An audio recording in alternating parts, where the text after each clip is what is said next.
ప్రభుత్వంలో ఉన్నటువంటి పెద్దలు, ముఖ్యంగా మైన్ శాఖ మంత్రిగా ఉన్నటువంటి ఉప ముఖ్యమంత్రి గారు బట్టి గారు నైనీలో కుంభకోణం చేద్దామని కాంగ్రెస్ ప్రభుత్వం ప్రయత్నం చేసింది. మనందరం ఎదురు తిరిగే వరకు సచ్చినట్టు తోక ముడిచి ఆ కుంభకోణాన్ని క్యాన్సిల్ చేసుకోవాల్సిన పరిస్థితి వచ్చింది. ఆ బాధతోని, ఆ ఆక్రోషంతోని ఇవాళ కార్మికుల మీద పడ్డది కాంగ్రెస్ ప్రభుత్వం తప్పితే ఇంకోటి కాదు. నైనీలో మేము కోట్లు దోసుకుందామంటే వీళ్ళు అడ్డం పడ్డరు ఏంది అని చెప్పి 13,000 మంది కార్మికులు ఎక్కువ ఉన్నారని బట్టి విక్రమార్క గారు అసెంబ్లీ సాక్షిగా ప్రకటించడం అన్నది నిజంగా సిగ్గుచేటు. అంటే మీకు సింగరేణి మీద ఏమాత్రం అవగాహన లేదు, ప్రేమ లేదు, ఏమాత్రం కూడా సింగరేణి సంస్థను కాపాడాలి, ముందుకు తీసుకోవాలన్న ఆలోచన లేదన్నది స్పష్టంగా అర్థమవుతుంది.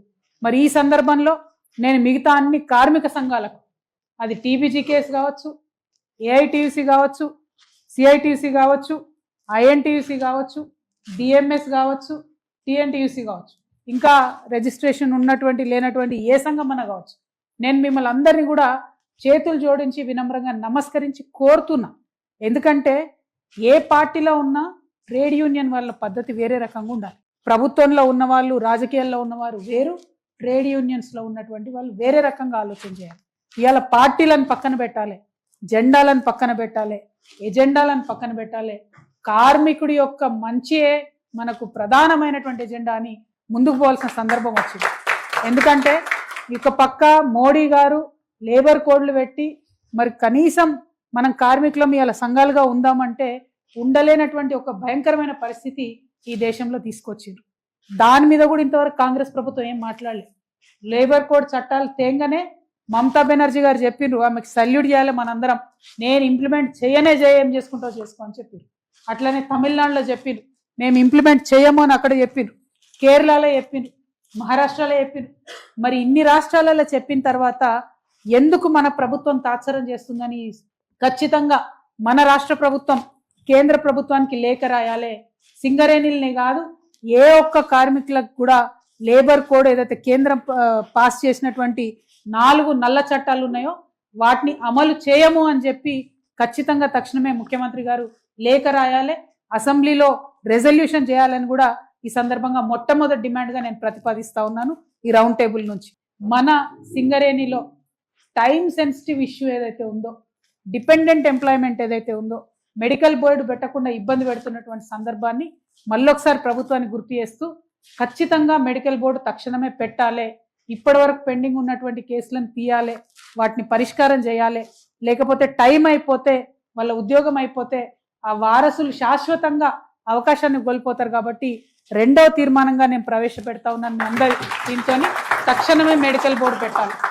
3వది అలియాస్ నేమ్స్ కోసం ఏదైతే పిల్లలు కాళ్ళు అరిగేలాగా చెప్పులు అరిగేలాగా తిరుగుతూ ఉన్నారో, మరి అలియాస్ నేమ్స్ ఉన్నటువంటి పెద్దవారు ఎవరైతే ఉన్నారో వారి సమస్యను పరిష్కరించండి. దానికి కోల్ ఇండియా రిఫరెన్స్ తీసుకుంటారా, ఎంఆర్ఓ దగ్గర సర్టిఫికేట్ ఇస్తారా, ఏదో ఒకటి చేయండి. దీనికి లీగాలిటీ వర్తించదు. మా అన్న చెప్పినట్టు ఓన్లీ పొలిటికల్ విల్ ఉండాలి, మీకు చేయాలన్న మనసు ఉండాలి. కాబట్టి 3వ తీర్మానంగా ఈ రౌండ్ టేబుల్ సమావేశం నుంచి మేము అలియాస్ పేర్ల సమస్యను పరిష్కరించాలని చెప్పి ఈ ప్రభుత్వాన్ని డిమాండ్ చేస్తూ ఉన్నాం.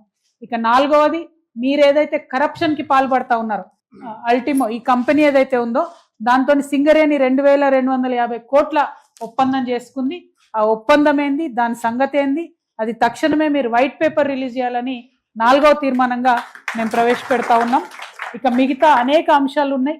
మనకు కొత్తగా వచ్చేటటువంటి బ్లాక్స్ ఏవైతే ఉన్నాయో అది సింగరేణియే చేయాలి. అది నయని అయినా సరే, తాడిచెర్ల 2 అయినా సరే ఎండిఓలకు ఇవ్వకూడదు, సింగరేణి మాత్రమే దాన్ని ఆపరేట్ చేయాలని చెప్పి మేము డిమాండ్ చేస్తూ ఉన్నాం.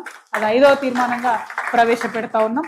మరి ఇట్లా అనేక అంశాలు ఉన్నాయి. ఇప్పటిదాకా పెద్దలు మాట్లాడినటువంటి అంశాలన్నిటి మీద కూడా నిరంతరం పనిచేస్తూ ఉంటాం. ప్రధానంగా టైం సెన్సిటివ్ ఇష్యూస్ని, కోర్ ఇష్యూస్ని ఇవాళ తీర్మానాల రూపంలో మరి ముఖ్యమంత్రి గారికి, గవర్నర్ గారికి లేఖ రూపంలో సమర్పిస్తాం. కాబట్టి మీ అందరి మద్దతు కూడా ఉండాలని చెప్పి మనస్ఫూర్తిగా కోరుతూ, సింగరేణి అనేటటువంటిది మన తెలంగాణకి ప్రాణప్రదం కాబట్టి ఎట్టి పరిస్థితుల్లో దాన్ని వదిలిపెట్టాం.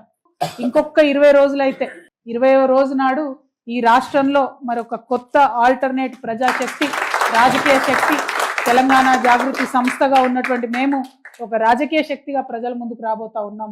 డెఫినెట్గా కొత్త తరహా రాజకీయం ఎట్లా ఉంటుందో, ప్రజల పక్షాన నిలబడి చేసేటటువంటి రాజకీయం ఎట్లా ఉంటుందో, ప్రజల మంచి కోసం పనిచేసేటటువంటి రాజకీయ నాయకులు ఎట్లా ఉంటారో తెలంగాణ ప్రజలందరికీ చూపించే విధంగా, వారి ప్రత్యక్షంగా అనుభవంలోకి వచ్చే విధంగా ఫ్యూచర్లో మేము పనిచేయబోతా ఉన్నాం.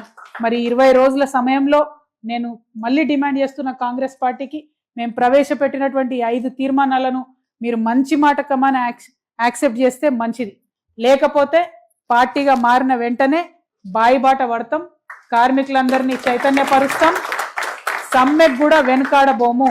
ఆనాడు 40 రోజులు సమ్మె చేస్తే తెలంగాణ రాష్ట్రం వచ్చింది. ఇప్పుడు మేము 4 రోజులు చేస్తేనే మీకు సుక్కలు కనబడతాయి. కాబట్టి మాతోని సింగరేణితోని పెట్టుకోవద్దు. ఖచ్చితంగా త్వరితగతిన మెడికల్ బోర్డు పెట్టాలి. ప్రతిసారి మెడికల్ బోర్డుకు ధర్నాలు చేయాలి, దీక్షలు చేయాలి అనేటటువంటి కాన్సెప్ట్ కాకుండా మానవతా కోణంలో ఆలోచించి మెడికల్ బోర్డు పెట్టాలని చెప్పి ప్రభుత్వాన్ని మరోసారి నేను డిమాండ్ చేస్తున్నాను.